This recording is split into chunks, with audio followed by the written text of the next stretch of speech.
Salute is a program for and about men and women who have served our country. Our program includes news about the laws that affect veterans, information on benefits and services, and news from veterans organizations. And now, our host, Bob Peters. Hello and welcome to Salute. I'm your host, Bob Peters, and with me today is a gentleman, Mr. Paul Van Coley. That's correct. Okay. I heard about you in the newspaper. I was reading in the newspaper, and I said, I have to get this man on the show because you had such a wonderful topic and if interesting. So I want to get to it, but first I want to mention the fact you are a veteran also, are you not? That's correct. With, if I'm correct, information is correct, 82nd Airborne Division? That's correct, too. So that's my buddy Howard out there is watching. 1948 to 1952. And what you want to talk about is a very interesting story to me. When I saw it in the newspaper, where are you from originally? I'm originally from North Carolina. North Carolina. Mm-hmm. And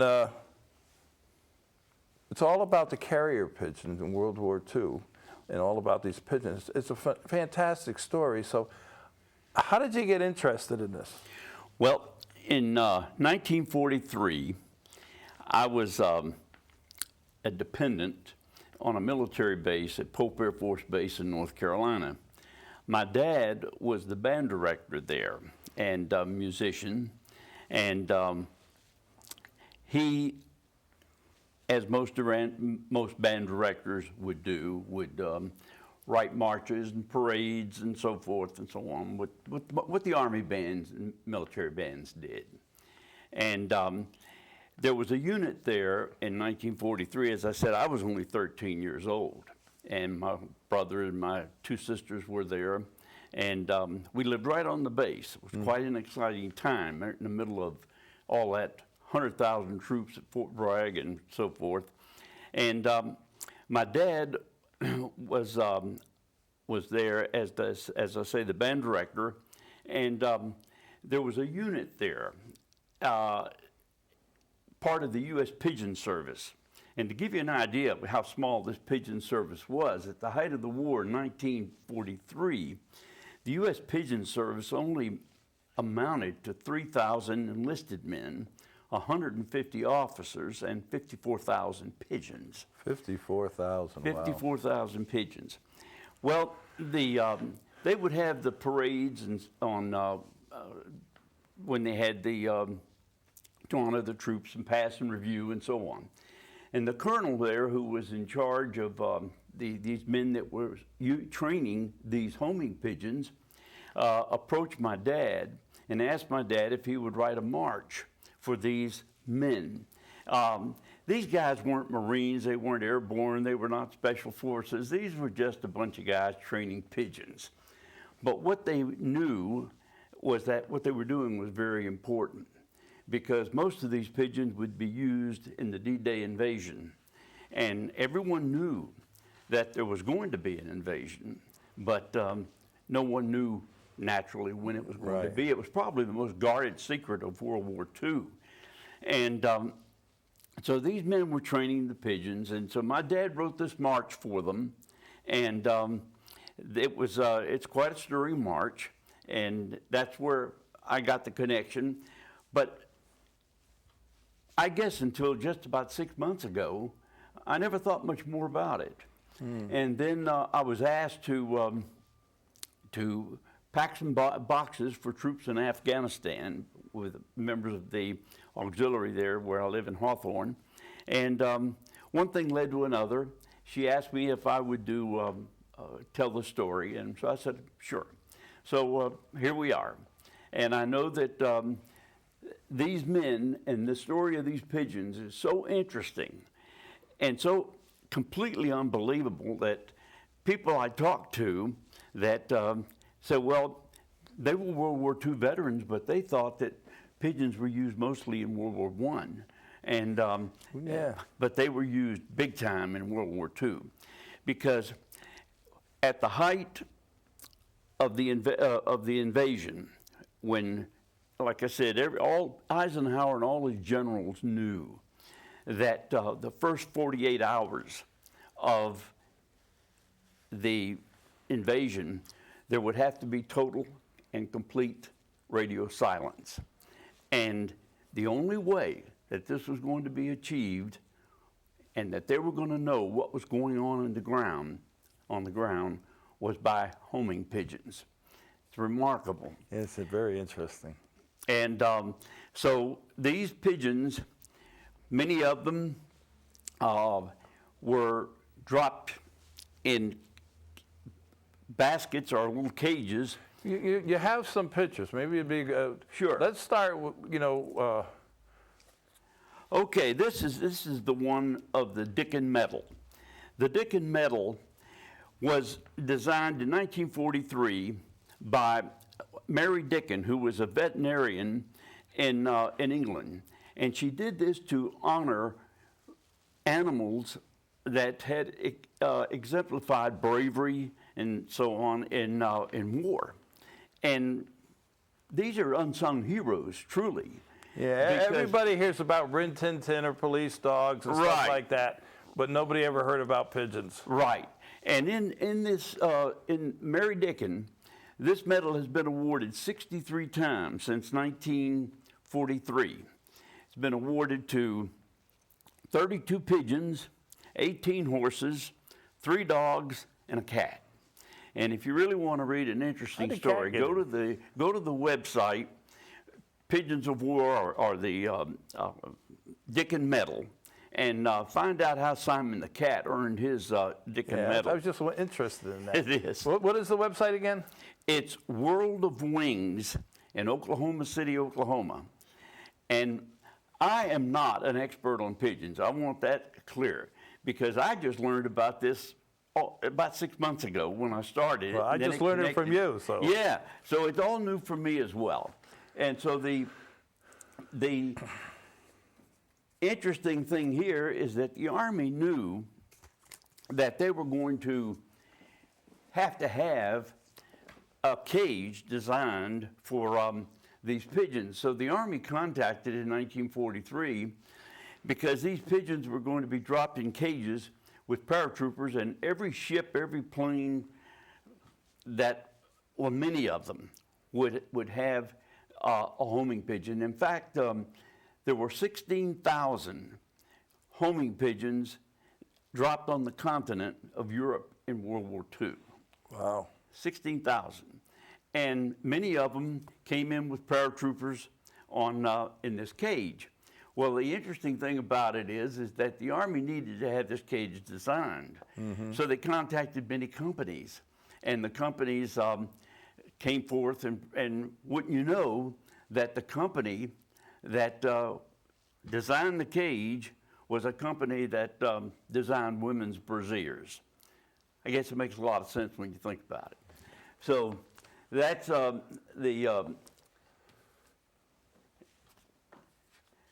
many of the pigeons carried cameras that were mounted like you see here, and they would fly over enemy territory and take pictures. And these pictures, they would go back to their loft, and they would naturally observe enemy movement, targets, and so forth.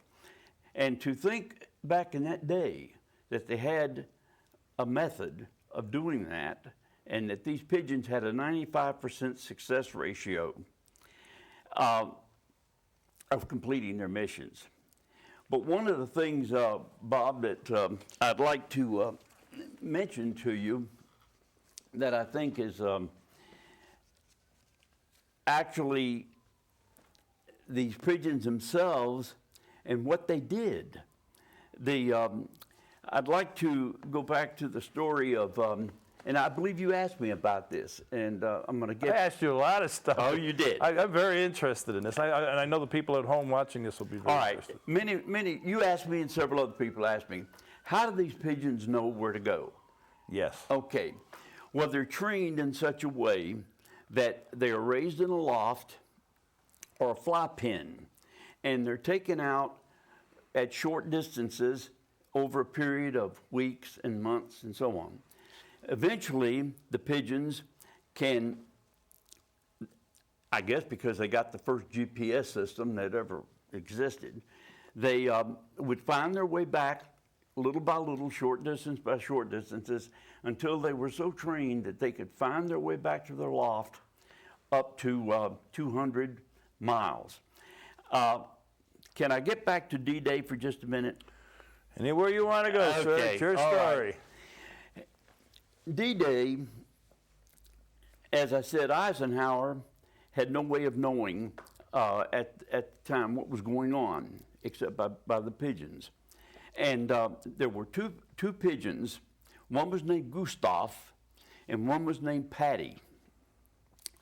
Gustav was the first pigeon to reach England at Thorney Island in England, about 150 miles from the Normandy coast.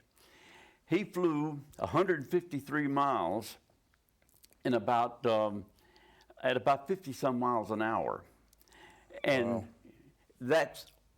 and used no gas. Think about that. He used no gas.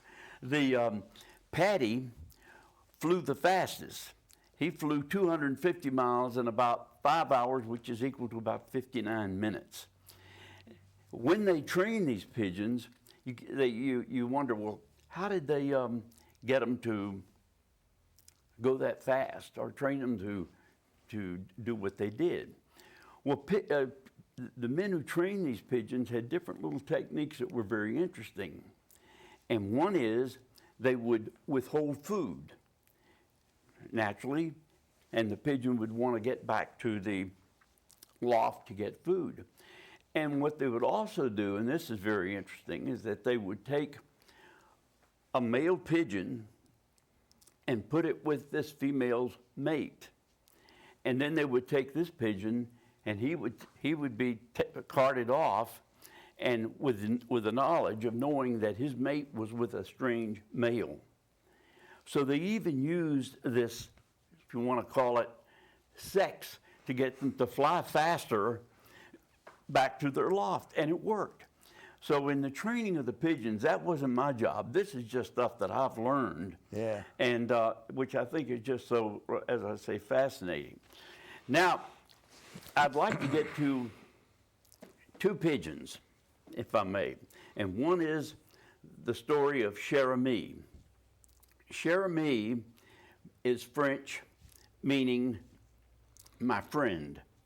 And Cheremy was a World War I pigeon, most decorated pigeon of World War I. And she saved over 500 British troops who were trapped in Germany. And this Major Whittlesey, they entered this town. They didn't know that the Germans had left, and neither did the Americans, so the British went in. So they had a pigeon that was named Sharamie. Well, they had three pigeons, and the first two had been shot down by the Germans as they tried to fly out, as they were released.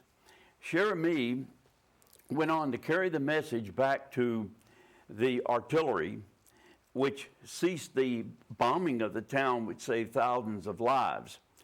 Yeah, because when the artillery was firing, they missed their target, and they were hitting their own guys. That's what you told me. The artillery was actually going to drop right on these guys. Yeah. And so the message got back, and they were able to abort the artillery bombing after the British went in.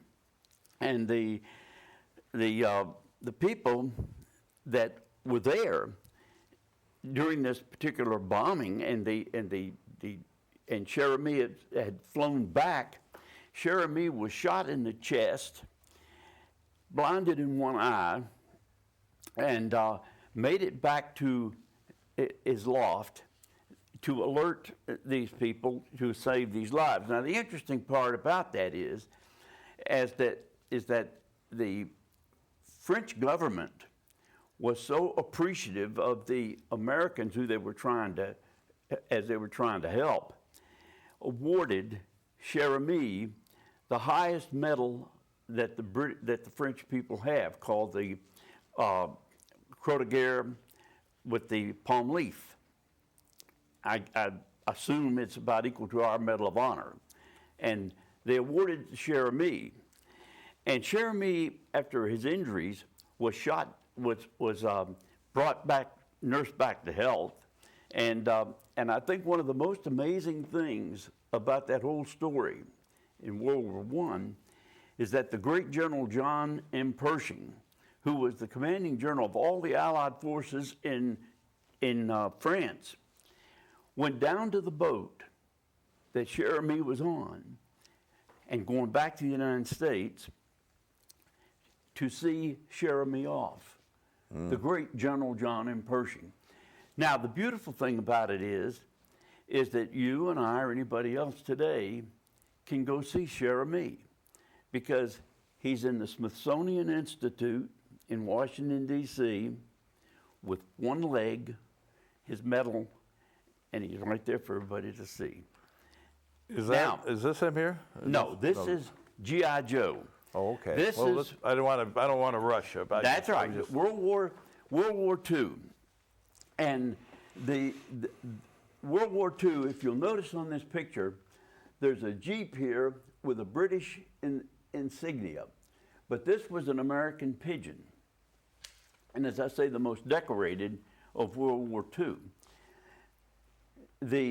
He was awarded the Dicken Metal also for his awards, and was the only American pigeon that was honored in such a way by the British with the Dicken Metal. But what he did was the British troops had gone into this little town called Calvecchia, Italy, and they were going to be bombarded by the American bombers. And the American bombers didn't know that the Germans had left, and the American headquarters didn't know the Germans had left, and that the British forces had gone in. So the British released this pigeon, G.I. Joe, who flew 20 miles in 20 minutes. Got to the airfield. The bombers were all lined up, ready to go to bomb this town, wipe it off the map, so to speak, with all these British troops in there. So G.I. Joe made that trip 20 miles in 20 minutes and aborted the mission while the bombers were on the runway getting ready to take off and go do them in. Amazing, isn't that? It really is. And when you think about this being an untold story, I know that I've talked to people who say, I didn't learn anything about this in school. No, and I can only remember, and I look at a lot of history stuff too, but the only thing I really ever remember was Hogan's Heroes. Yeah. Or a movie about Hogan's Heroes with a pigeon being involved, and I never put it all together. And I'm sure there's people a lot younger than I who've never heard of any of this. Yeah. Well, in the movie War Horse, which was just a recent popular movie by Steven Spielberg, in this one scene, the grandfather is telling the granddaughter about horses and bravery and talked about pigeons and said that when they fly, they are trained not to look down. And I wondered myself, how can you train a creature not to look down among all of this that was going on? And it had to be very frightening to them. But it's truly amazing as to what these people did with these in training these pigeons. Some people might ask, well, how did this actually work? And I want to back up just a minute, if I may, to those who might be wondering that and might be a little confused.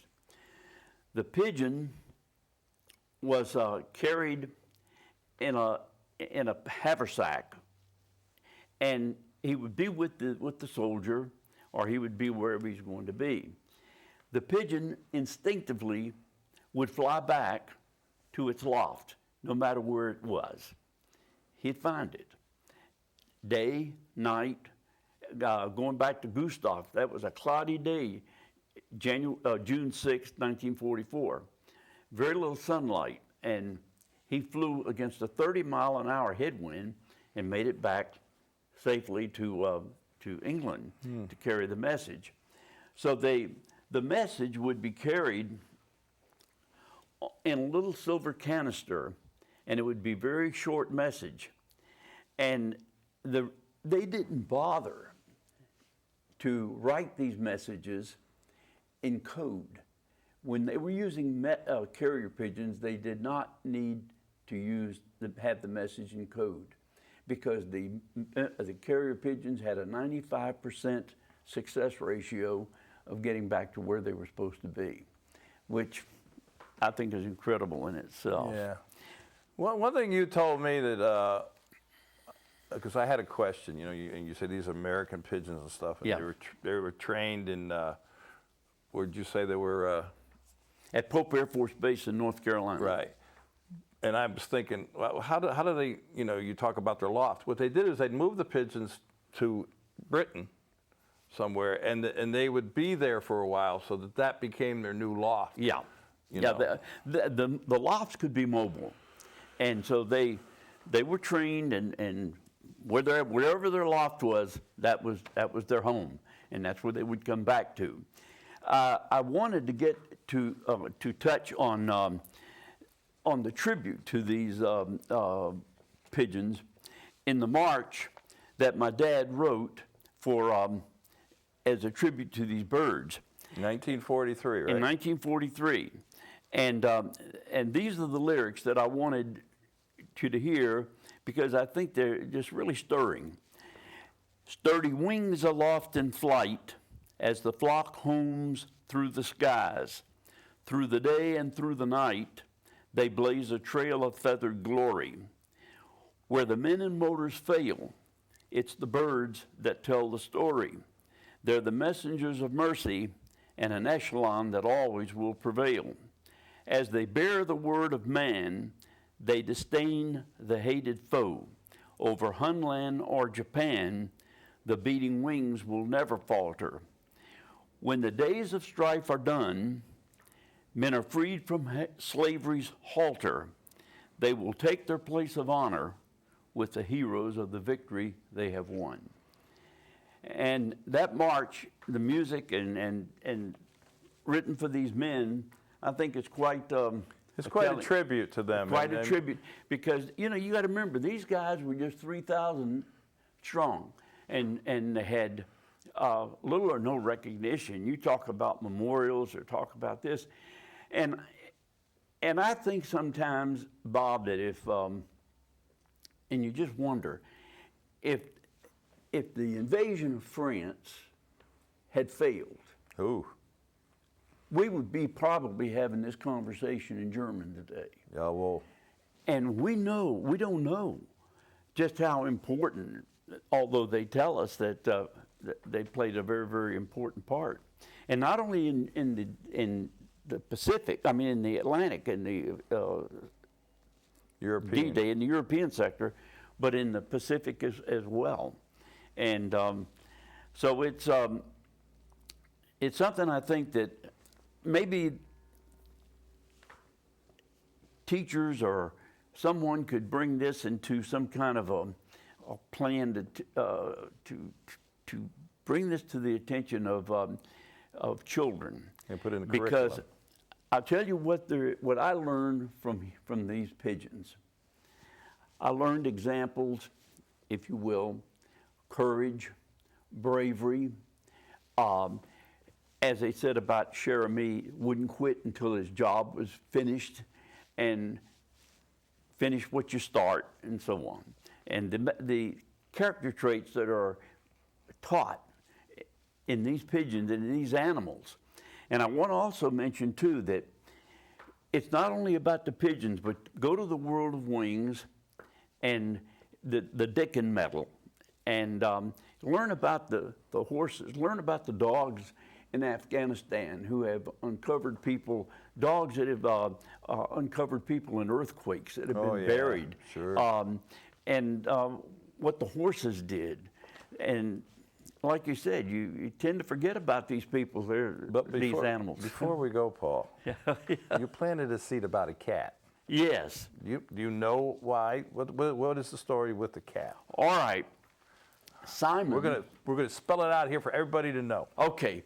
If you go to the Dicken Metal and look it up, you can read it for yourself. But basically, it's this: there was a sailor in Hong Kong, and he picked up a stray cat, and they named him Simon. They brought him back on the ship, and Simon had this habit of going through the ship and picking up dead rats and going up and putting them in the beds of the sailors. And he got a medal for that? No. Oh. But what they did is they put Simon in charge of the ship's stores when they went out to sea. They'd be out to sea 6 months. So they didn't want the rats getting into the ship's food and stores. Right. So they put Simon there to guard the ship's stores. Simon did not leave his post during heavy bombardment, and when the ship was attacked, he stayed right there, and he received the Dicken Medal for, and the only cat to ever receive it because of what he did on Protect the food. protecting the crew. I mean, protecting the food for the ship's crew. But there's a world of information on that website. My dad, by the way, and I wanted to bring this out because he came from Italy. Mm-hmm. He was a musician. 17 years old, he got over here, and he had 12 children, and his first wife passed away. And when I was 2 years old, and he went into the military at the height of the Depression. He had 9 children. He was 45 years old. And the Army, because of his musical talent, took him in the service with 9 children as a private. They gave him government quarters on base at Fort McPherson, Georgia. They came in and knocked the wall out and made 1 unit into 2 units so that he'd have room for his family. He was 66 years old when he re-enlisted for 6 years in the United States Air Force. And he retired in 1957. He was the second oldest enlisted man in the U.S. Air Force when he re-enlisted in 1957. Wow. 1957. That's amazing. And it's an amazing, it really is. His story is something else. Well, I want to thank you for coming on. I know we could probably talk another half hour, but we've talked a half hour. And time is gone. Well, so I got to thank you for coming on the pleasure. show and passing this knowledge on. And I hope that people watch this will pull their kids over to the set and say, "Hey, come on and learn something." Yeah, that's good. That's good. And once again, thank you for coming. I gotta say goodbye, my friend. Thank you for your service. To all our veterans out there, active military and their families, for all you do, we salute you. And until next time.